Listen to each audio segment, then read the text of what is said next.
不仅是小鱼儿，王强等人也都出来了，但叶仙成的目光却只锁定在小鱼儿的身上，再度开口说话的时候都能听到口水声，这不是幻觉吧？天下间竟有如此好看的姑娘。与此同时，小鱼儿已是看向叶仙成这边，露出他那灿烂的笑容。这一笑，叶仙成目瞪口呆，那口水都直接溢了出来。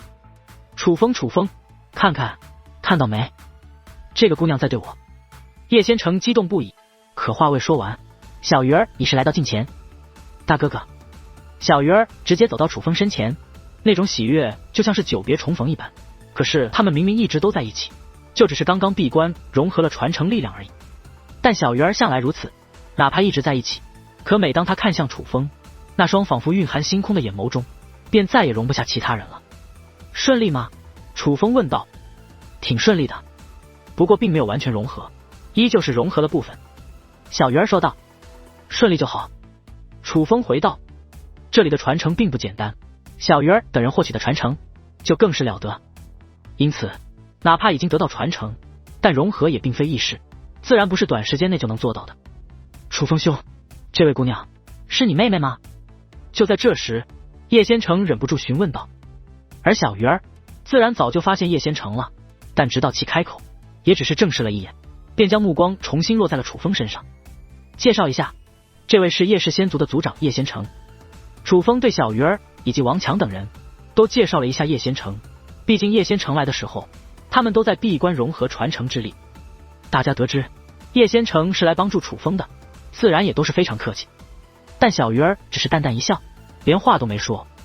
可偏偏叶仙成最感兴趣的就是小鱼儿，不过他也很识趣，因为他不傻，他算是看出来了，这个叫做仙海鱼儿的小姑娘虽是仙海鱼族人，她的父母爷爷哥哥都在这里，可他却满眼只有一个人，那就是楚风。于是一道酸溜溜的暗中传音映入楚风耳帘。楚风兄，你上辈子其实是棵桃花树吧？啊！楚风不由一愣，这话耳熟。很快他便想起来了，当时叶仙成初见淡淡的时候便说过类似的话，不过上次说的是楚风上辈子是桃花，这一次升级了，楚风成桃花树了。你这桃花运也太旺了，而且都是极品正桃花。叶仙成继续暗中传音。啥是极品正桃花？楚风暗中反问。就是喜欢你的人都是极品大美女，并且对你的喜欢都很纯粹。你说我差吗？我叶仙成身份、实力、地位、长相哪样差？我不吹牛，我一句话想娶媳妇，那排队之人若只排成一排，便能排出一条小天河。但宋允的心我得不到，我都舔成啥了，没用啊。这个仙海鱼儿更是，他对我完全没兴趣，在他眼中我和空气没区别啊，他眼里只有你啊。叶仙成的酸气很重，但没有嫉妒，更多的是羡慕。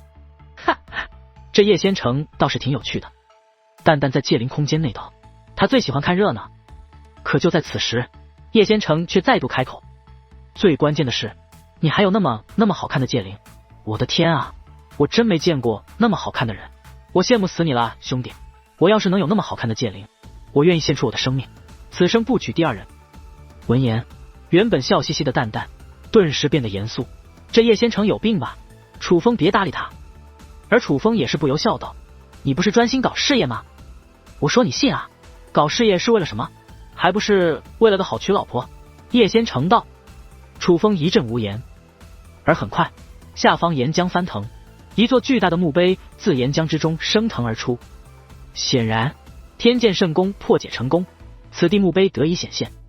只是这里的墓碑却是让众人感到意外，这座墓碑与其他墓碑有相同之处，那就是同样巨大，但也有不同之处，竟是碧绿之色，且材质也并非石头，更像是玉，且这墓碑周身还有银光缠绕。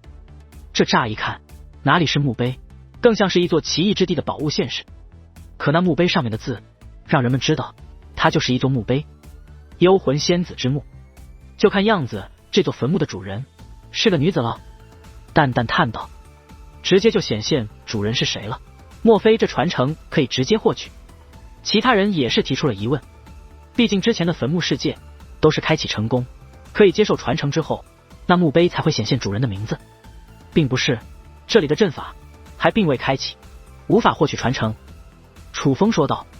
楚风，不如让我试试。天剑残花主动说道。虽说他已经知道七星连珠代表7座坟墓事件，而越是后面的开启难度越高，但他也听出来了，这7座坟墓事件每一个的传承都不简单。既然越是后面难度越高，那也就代表着越是后面的传承便越好。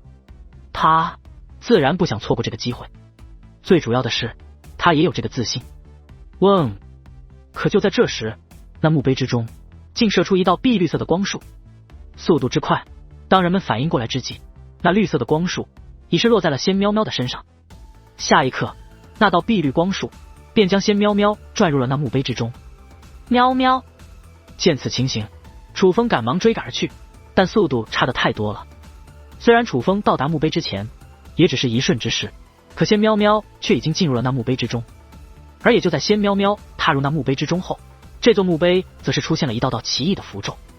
这是辅佐阵法。神会与楚风异口同声：辅佐阵法。闻言，其他人也是目光变化，他们自然知道辅佐阵法为何物，参与辅佐阵法对破阵之人会有帮助，但破阵之人是谁，楚风他们都还在外面呢。所以所有人都想到了一个可能，仙喵喵被此地选中了。